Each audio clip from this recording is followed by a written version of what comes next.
Good morning, friends and family, and Happy New Year. It is finally January 1st, 2021. I know we're all hoping for a happier, healthier, less trauma filled 2021. I'm ready, and I know you're ready.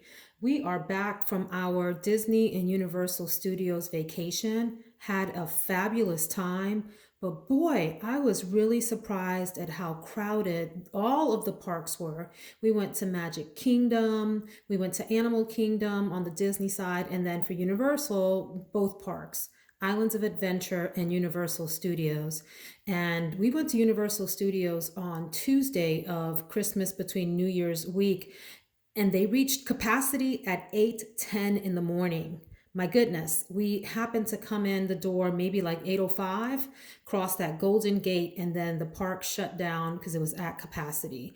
Regardless, we had a lot of fun. I was impressed by the way that the parks respected all of the protocols, including social distancing and lines requiring people to wear masks. They certainly had a lot of hand sanitizer available, and at Universal, they actually made you put it on your hands before you got on the ride, which I really appreciated, and they made it available afterwards. We had a great time. So anyway, it's January 1st, 2021. I thought I would start off with showing you our makeup of the day, and we're going to keep it simple today because we're just sort of hanging around the house. Not that that means that I keep it simple any other day that I'm hanging around the house, but for today, here's what we're working with.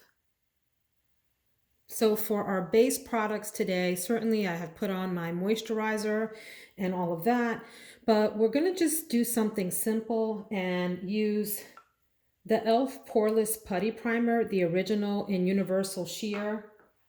Let me show you what that looks like. So this is an oldie but a goodie. It certainly made the rounds here on YouTube as a favorite of a lot of makeup YouTubers. It's supposed to be an imitation for the Tatcha Silk Canvas Primer. I don't know if the camera can pick that up, but already you can see how this blurs the skin just a little bit, makes the pores appear less prominent. It is very much like a putty. This is about $6, totally worth it. Of course, I'm going to use my Becca Under Eye Anti-Fatigue Primer. Classic. So I do that before I use my concealer, which is going to be the Nars Radiant Creamy Concealer in the color Medium 1.5 Macadamia. You know, this concealer at one point was super popular, like when it first came out. It is creamy, it does spread well. I would consider this sort of the middle of the pack of my concealers, not my top favorite, but not one that I would not have in my collection. Certainly fine. So that's that. My eyeshadow primer is going to be MAC Painterly Paint Pot, this is called. And this is like a waxy consistency. You see this has a little bit of a pinky undertone. I also have the ochre one that's a little bit more on the yellow side. Can't go wrong with these.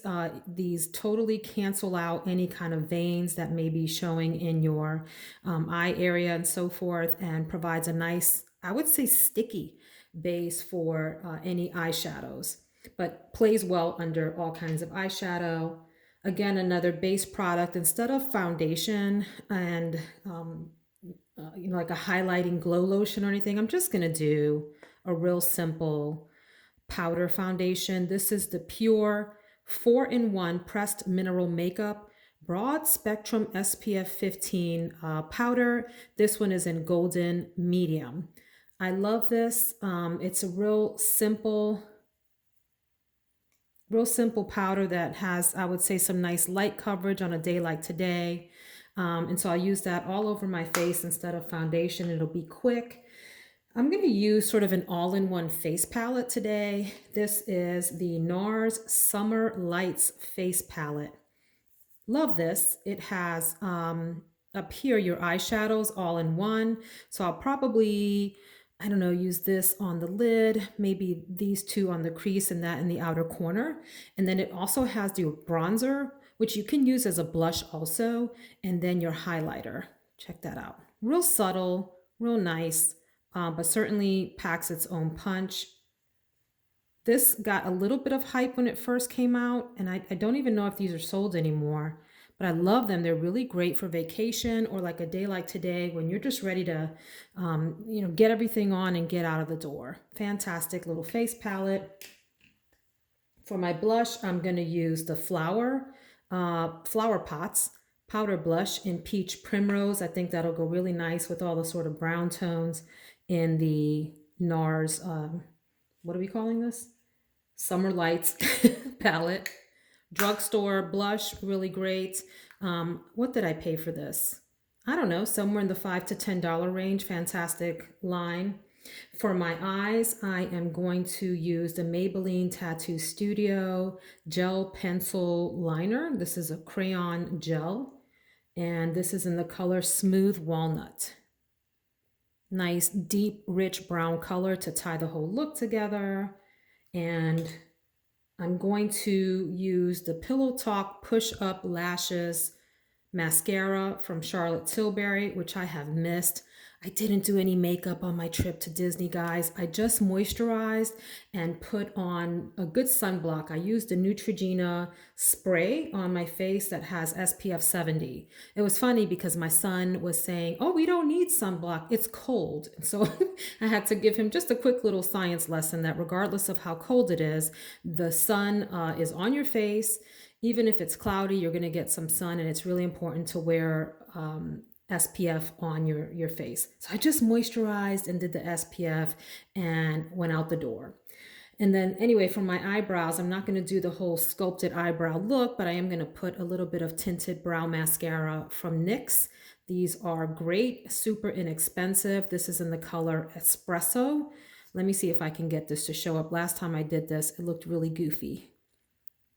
So that gives you a little bit of a sense of the deepness of the color. I have very dark eyebrows and medium skin tone, so that'll work out well on my eyebrows. So that's my makeup wardrobe of the day. Let's go take a look at the scent of the day. So before we check out the scent of the day, I did want to share that there'll be some new purchases coming into my collection that I'd love to do a video on for you in the next week or so. Can't wait. And so this shelf in my closet is getting pretty crowded. I've also ordered from Amazon some risers. I think they're called cupcake risers. And so they'll go in the back, and they're a few inches tall each. And I think they have 2 shelves. So hopefully they will span across and bring some of these really gorgeous bottles in the back up a little bit for display and give them their own prominence, and also create some more room in this closet for the new fragrances. So for today, it's a cold day here in Central Virginia. It's New Year's Day. I thought I'd do a really special fragrance, and it's going to be this beauty here. This is Lancome's Oud Bouquet. Let's bring her out and see what she has to offer. So here she is. This is Oud Bouquet by Lancome. It's part of their specialty line. I forget what their exclusive line is called, but I have Oud Bouquet, and I also have Magnolia Rosé and a couple of others on the way that I look forward to testing out for you all. Beautiful bottle, very heavy bottle with strong presentation here, and it's got this gold sort of plaque on the side.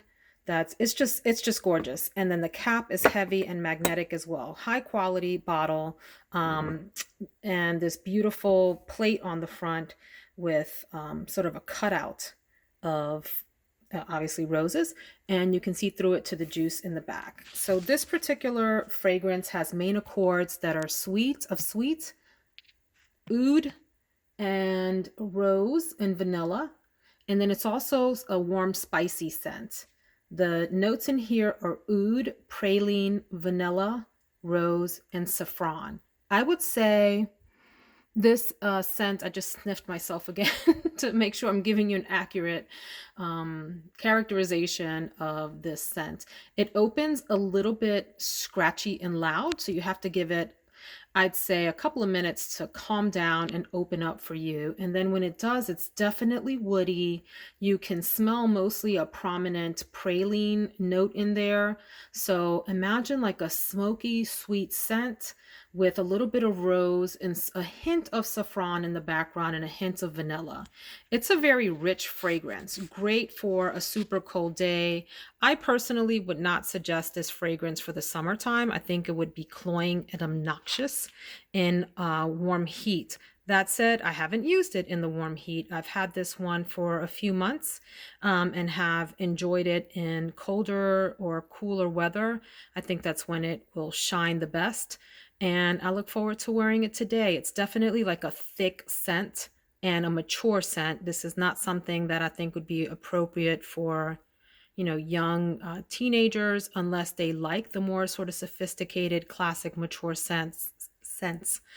It is thick and it lasts a long time. It's got great longevity, great projection away from you. People in the room can smell this, so be careful about overspraying. In fact, I need to be careful about overspraying. 2 or 3 sprays at the most, 4 if you're feeling really saucy, and it has great sillage. So this is a beautiful scent. Look forward to enjoying it today. That's the video of the day. Look forward to all of you coming back for the next video when I will review later on today some samples that I took with me on my trip from Alexandria Fragrances. I think I had 6 or 7, and so I will be doing a video later today to share with you my thoughts on those. Have a wonderful and blessed New Year's Day. Thanks for watching today.